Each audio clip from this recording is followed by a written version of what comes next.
Salut les fans de Gumball. Alors aujourd'hui, on va parler des différentes versions de Gumball.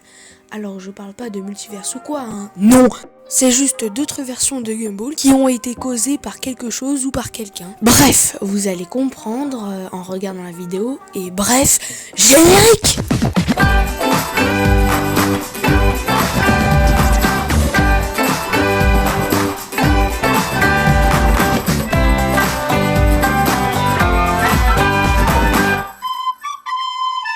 Numéro 5, Gumball en mode famille parfaite. Bon, déjà je vous montre, il ressemble à ça. Et puis, comme il n'y a pas grand chose à dire sur lui, je vais vous raconter l'épisode en détail. Tout d'abord, la famille Watterson reçoit du courrier et dans ces courriers, il y a quelque chose qui leur invite à aller à la mairie. Une fois là-bas, il y a des gens qui veulent qu'ils partent tout de suite, maintenant. Et le maire veut les envoyer à Ohio, swag like Ohio. Mais il décide de devenir la famille parfaite. Et Darwin se transforme en chien, Gumball en ça, Nicole en une femme parfaite, Richard en un mari parfait et Anaïs en une petite fille parfaite. Mais plus tard, on apprend que le maire veut vendre la ville à un riche, je sais pas. Du coup, les Watterson décident de redevenir comme avant et de vandaliser la ville afin que l'acheteur ne veut plus l'acheter. Du coup, le maire y est pas content. Et les habitants aussi, même si les Watterson croient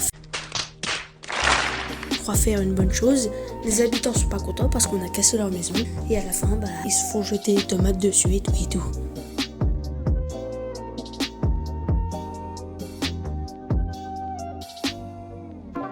Numéro 4, Chichi. Bon, alors je sais pas vraiment si on peut compter Chichi comme une autre version de Gumball, puisque techniquement, ce n'est qu'un plagiat de Gumball. Mais bon, on va dire que c'est une autre version de Gumball. Enfin bref, Chichi, on le voit dans l'épisode Les Imitateurs. Dans cet épisode, Gumball et Darwin sont au magasin. Ils sont en train de goûter des plats et en train de faire des commentaires débiles dessus. Après ça, ils commencent à partir et deux autres personnes arrivent. Et ils refont la même chose que Gumball et Darwin. Ils goûtent les plats et font des commentaires débiles dessus. Gumball l'arrête et lui demande « C'est quoi ton délire ?» What is going on here? Chichi répond par la suite « C'est quoi ton délire ?» What is going on here? Et Chichi commence à imiter Gumball. Après tout ça, ils sont en train de faire je sais pas trop quoi. Et après ça, on passe une transition dans la voiture où en gros Gumball explique tout ce qui s'était passé dans le magasin. Après tout ça, Gumball fait des recherches sur internet et en fait, il découvre que cette famille est littéralement un plagiat du monde incroyable de Gumball. Version chinois. Après s'être tapé une énorme barre, Gumball voit que c'est pas du tout drôle et qu'en fait, cette famille sont en train de se faire de l'argent dans leur dos. Il regarde donc une vidéo qui est celle-là. Et après, il regarde une autre vidéo qui est celle-là. Gumball est confus car cette scène vient tout juste de se passer. Chichi répète donc que ça vient tout juste de se passer. Après ça, Gumball dit qu'est-ce que quoi ? Et Chichi dit qu'est-ce que quoi. Après tout ça, la famille Watterson décide donc d'aller dehors pour les battre. Bon, on va dire qu'ils se battent tous à leur manière. Mais après ça, Anaïs dit donc que ça ne sert à rien de se battre et que peut-être que s'ils les copient, c'est juste par flatterie. La famille Watterson décide donc de chanter une chanson en modifiant toute la famille de Chichi. À la fin de la chanson, ils les mettent tous dans la voiture, ils les poussent et c'est la fin de la famille de Chichi. Enfin, non. Puisque après ça, les Watterson vont voir que la famille de Chichi a fait exactement la même vidéo. Sauf que là, c'était les Watterson qui se faisaient pousser. Pour arrêter tout ça, ils décident donc de faire des actions hyper dangereuses.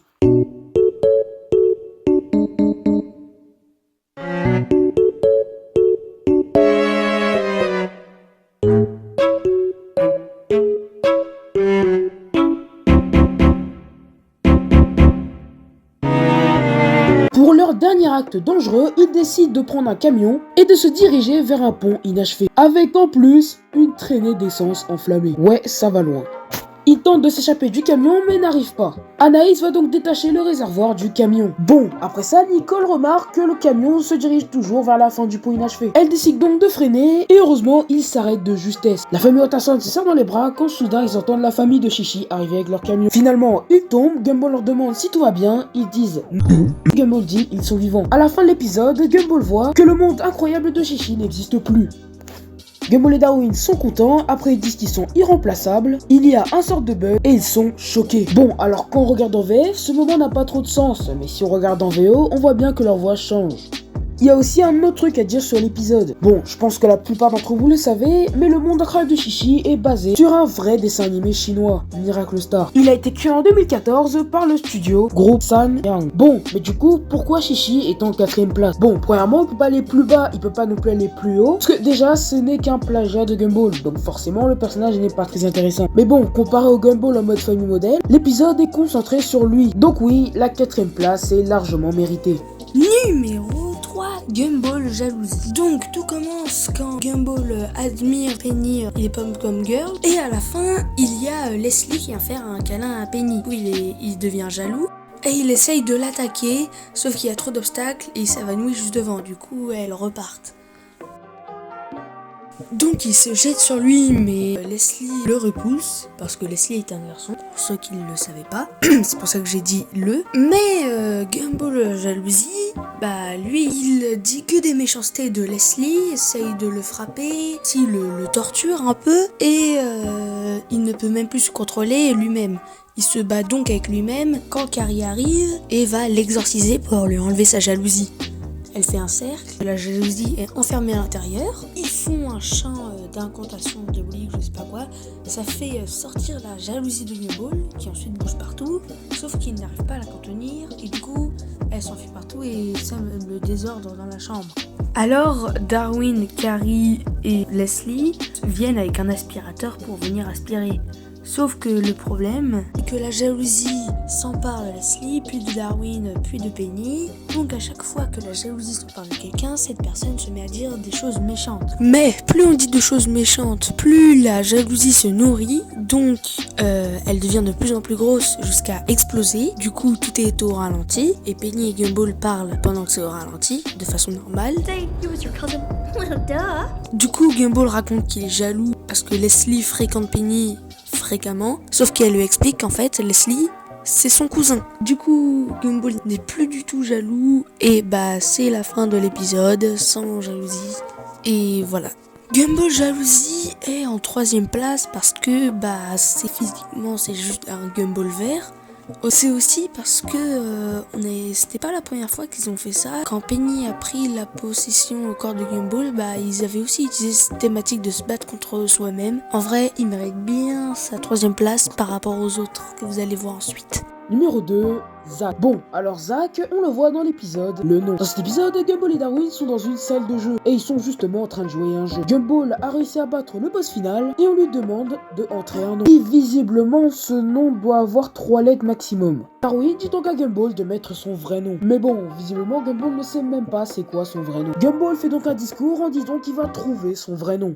This shall be my quest. I will find out that name. I will stop at nothing. I will leave no stone unturned. I will climb the highest mountain, explore every island, search every cave. I will question every man, woman, and animal. Find a bear, find hunter. I'll wear jorts. I'll milk a cow. Mais bon, à la maison, Nicole lui dit tout simplement que son vrai nom, c'est Zack. Your real name? It's Zach. Dans le bus, Gumball et Darwin sont là en train de lâcher des Zack. Zach. Arrivé à l'école, Gumball, ou plutôt Zack, se prend pour un mec cool, ce qui n'est pas le cas. À la fin des cours, Darwin s'inquiète un peu du comportement de Zack, mais bon, il l'ignore. Quelques minutes plus tard, Darwin rentre à la maison. Il voit Anaïs dans une botte, puisque c'est maintenant là qu'elle va dormir. Darwin lui dort avec la méchante tortue, puisque apparemment Zack veut avoir son propre espace. Il a aussi dit à Richard que maintenant ce n'est plus l'homme de la maison. Donc Richard est maintenant déguisé en femme. Darwin rappelle à Zack qu'il échoue avec style. Par exemple, il parle de la fois où il a essayé de traverser un pont dans un seau. Mais Zack change de souvenir en faisant de ça un truc stylé.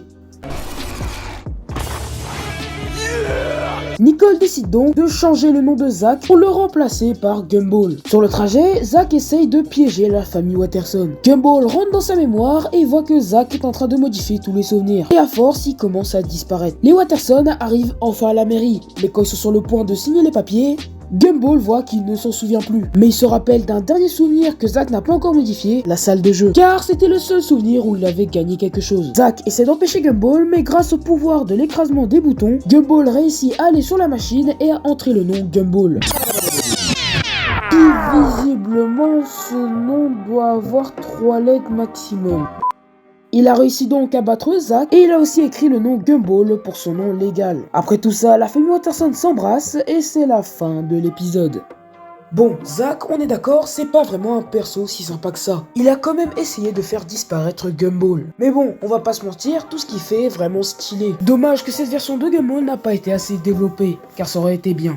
Numéro 1, Cœur de Feu. Cœur de Feu, on le voit pour la première fois dans l'épisode La BD. L'épisode commence avec Gumball qui est tranquille dans le couloir, quand soudain, il se passe des trucs bizarres. Entre les jumeaux qui arrachent ses vêtements, entre Molly qui saute sur lui, ou entre tout le couloir qui est en train de chanter une symphonie. Bref, il se passe des trucs bizarres. Mais en fait, on apprend que tout le monde fait ça, car en fait, ils ont lu la BD Cœur de Feu. Une BD où Gumball est un super-héros, et cette BD a été créée par Sarah. Toutes ces histoires sont inspirées de sa vie réelle, mais en mode plus cool. Après ça, on est à la maison, et on voit que Gumball s'est fait un costume. Qui est... bon, il est assez particulier, surtout si je compare à la BD. Quelques minutes plus tard, on voit que Gumball est à côté de chez Monsieur Wilson. Il pense que Monsieur Wilson va jeter ce sac poubelle dans la mer, mais en fait non, il allait juste le jeter dans la poubelle. Du coup, il décide de lui faire voler pour lui montrer les beautés du paysage. Mais bon, comme vous savez, il ne sait pas voler, et donc il fait genre qu'il est en train de voler. Du coup, arrivé chez Monsieur Wilson lui dit qu'il ne sait pas voler. Mais Gumball dit qu'il peut quand même recycler. Il décide donc de jeter le sac poubelle dans la poubelle, mais malheureusement, Harry Gedges se prend le sac poubelle en pleine face. Ce qui fait que Harry Gedges fonce dans ce truc dont j'ai oublié le nom, et ça fait qu'il y a le feu partout. Quelques instants, on voit Suzy et Billy. Suzy est en train de pleurer car ils ont perdu leur ballon. Gumball leur dit de s'approcher un tout petit peu, puis de reculer un peu. Il saute, prend Billy et lui demande où est le ballon. Billy ne sait pas, mais il insiste en lui demandant où est le ballon. Bon, au final, Suzy le trouve et Billy commence à pleurer. Gumball essaye de le réconforter, mais ça marche pas, alors il décide de jouer au ballon avec eux. Après ça, on voit que Sarah est en train de faire une couverture où Gumball est en train d'arrêter une météorite pour pas qu'elle arrive sur Suzy et Billy. Mais bon, Gumball lui dit que Gumball ne sait même pas arrêter un ballon.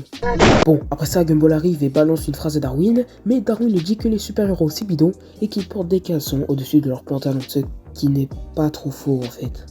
Sarah lui dit donc qu'elle va donc devoir lui enlever de la BD. Darwin lui demande sous un ton surpris s'il est dedans et Sarah lui dit que oui, c'est le bécoteur. Il bécote les gens pour qu'ils aillent mieux. Du coup, Darwin arrive avec son costume qui est tout aussi moche. Et après ça, on voit des enchaînements de clips avec plusieurs tomes de Cœur de Feu. Quelques instants plus tard, on voit Sarah, Darwin et Gumball au parc. Gumball et Darwin sont en train de faire je sais pas trop quoi. Encore. Ça fait beaucoup là, non? Quand soudain, un mec bizarre arrive et demande à Gumball son portefeuille. Darwin veut combattre le mec, mais Gumball met sa main sur sa bouche pour lui dire d'arrêter. Sarah dit donc à Gumball de faire quelque chose. Pensant que Gumball veut faire quelque chose, il lui donne son portefeuille. Comprenant que sa réaction était un peu débile, Gumball enlève donc son costume et part. Arrivé à la maison, Darwin demande à Gumball s'il faut appeler la police.